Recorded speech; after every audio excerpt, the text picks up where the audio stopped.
upon request, I'm making a bachelor log, right? Like a dating, romance, spouse breeding log, right? Type shit.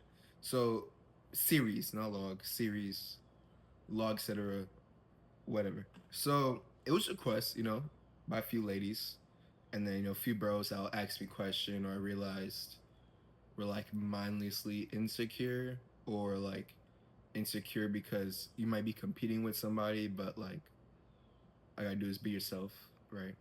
Right. You know. So I'm gonna do a little storytelling slash giving my own like thoughts and opinions, theories, hypothesis, etc. Right, and then I'll just title it Molly Bubble Bachelor or Bachelor series. That started off. Like I don't know. Like I woke up like a young age, like 3, type shit, right? So like 3 years old, I knew I wanted to like work, run a business, etc. Be useful, all that shit. Find your piece of the puzzle, you know. Everything's Gucci. So, um,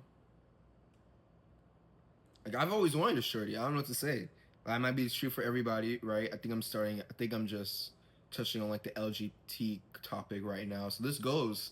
This is really like a gender neutral point of view I'm talking from. I'm mainly talking from like a brain point of view, a chemical reaction. Right. So I always knew I was straight,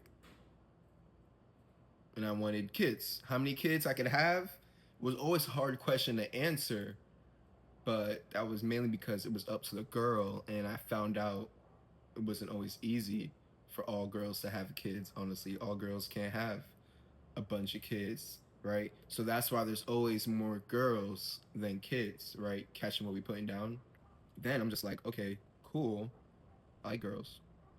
Will I have one girl? Do I have multiple girls? Well, it's not really an option. You gotta start with one, and then maybe you get multiple, right? Okay, cool.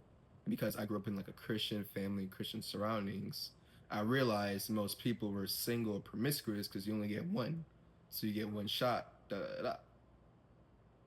Right? And the better you get to know girls, or at least get comfortable and okay with girls, you understand why some things are the way they are. And some X, Y, and Z. So, and I don't know where you are because you could be on paper X amount of age, but you could really be Y amount of age up in the head and how your habits. So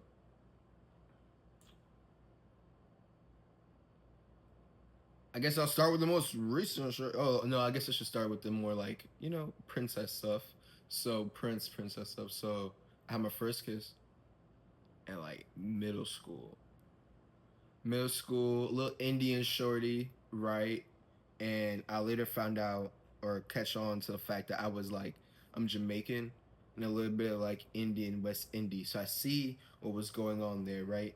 The little Shiva Parati, Ganesha type shit I had going on, right? I'm gonna use stuff like that as an example. Mythology, stories from the past.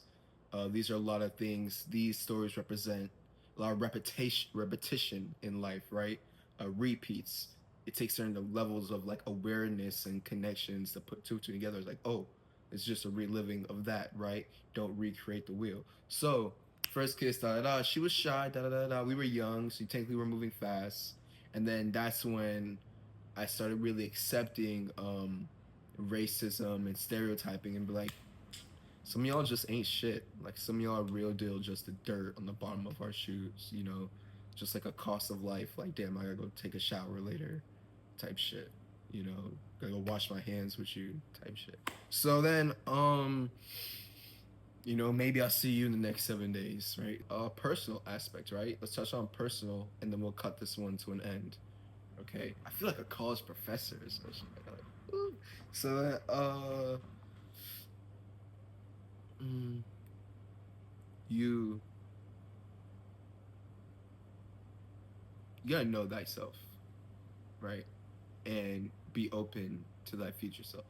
Okay, when you stop growing and you stop seeking or having a path in which you're reaching for, like that's kind of when you invite death into your life. That's when you invite, or allow a lot of upsized obstacles into your life, and most of the time you'll be playing on defense because you're simply just maintaining.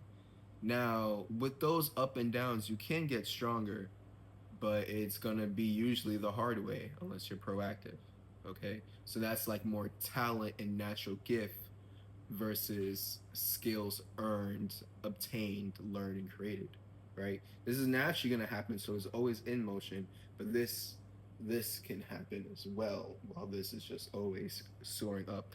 And with talent, eventually, you do reach an apex with talent, and then you have to combine these two to keep flowing, right?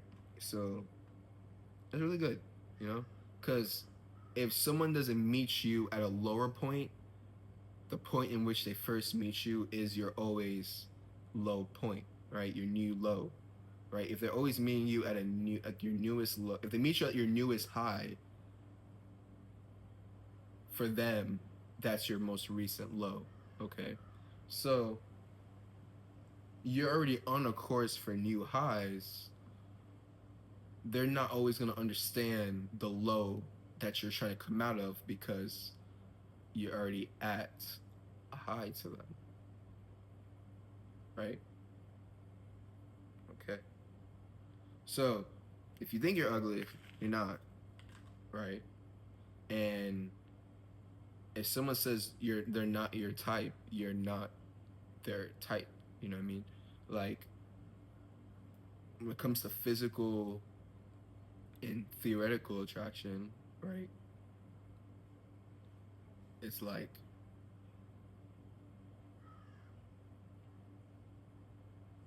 it's two different things, right? So always physical always come first is what you see.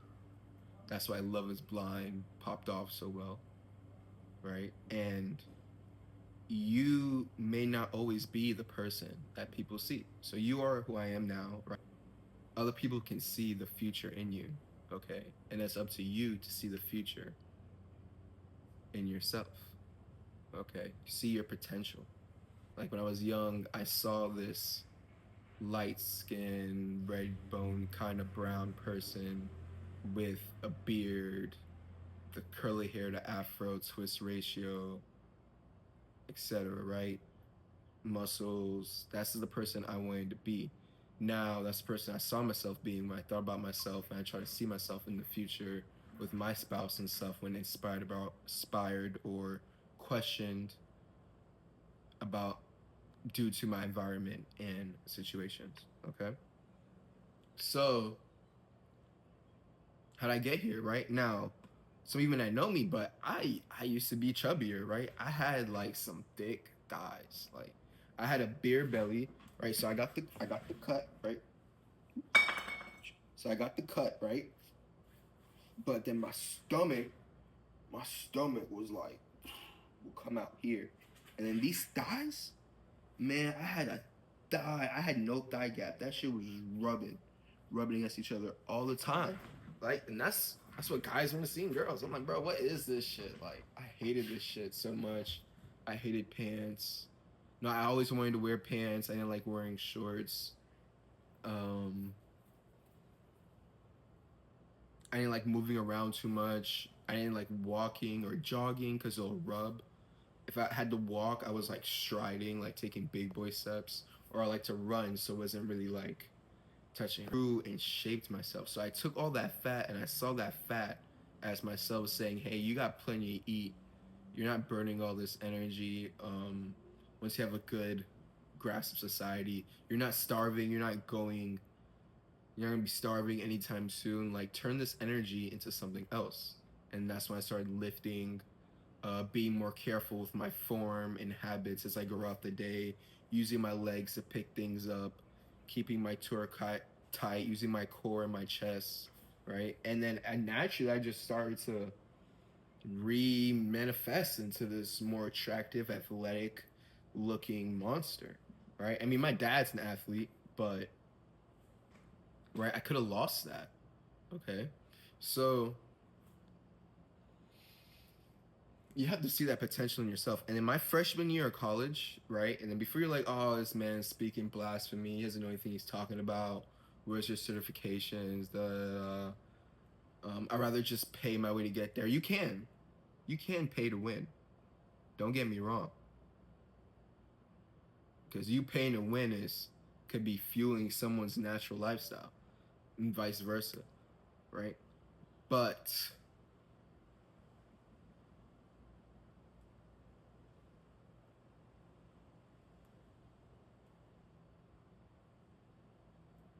I don't know what's going with that.